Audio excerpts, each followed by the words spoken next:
Lo avevamo raccontato, Pordenone è stata proclamata la città più sicura del Friuli Venezia Giulia, la migliore del nord-est assieme a Treviso e nella top 10 in Italia. La fotografia era arrivata dall'indice della criminalità del Sole 24 Ore, basato sui dati del Viminale, che misura le denunce di reato registrate dalle forze dell'ordine ogni 100.000 abitanti nel 2024. Questo posizionamento però crea dubbi e perplessità nell'opposizione. Oggettivamente siamo tra i territori meno rischiosi del paese, a differenza di quello che ha fatto l'ex sindaco Ciriani nel 2016, che per accreditarsi e accaparrarsi i voti parlò di Pordenone paragonandola a Scampia. È ovvio che negli ultimi anni la situazione senz'altro non è migliorata con la destra al governo, anzi è aumentato il degrado, sono aumentati episodi di microcriminalità. Oltretutto abbiamo evidenziato come alcune soluzioni per limitare questa situazione di degrado potrebbero essere quelle di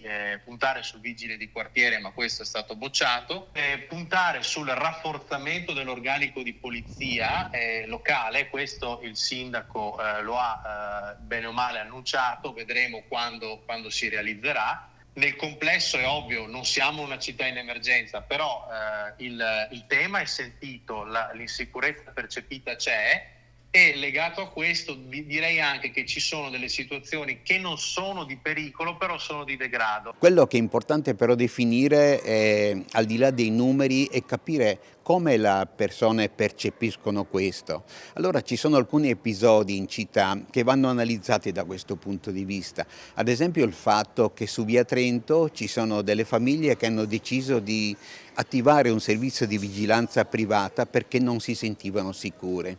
Allora da questo punto di vista come fare a far sposare questa percezione che hanno i cittadini legittima e verso la quale intraprendono delle iniziative che da un punto di vista mio personale, ma anche della lista che rappresento, è preoccupante, no? I cittadini pensano di difendersi da soli. Questo vuol dire che forse non siamo stati capaci di convincerli che la città e i servizi che propone li tutela.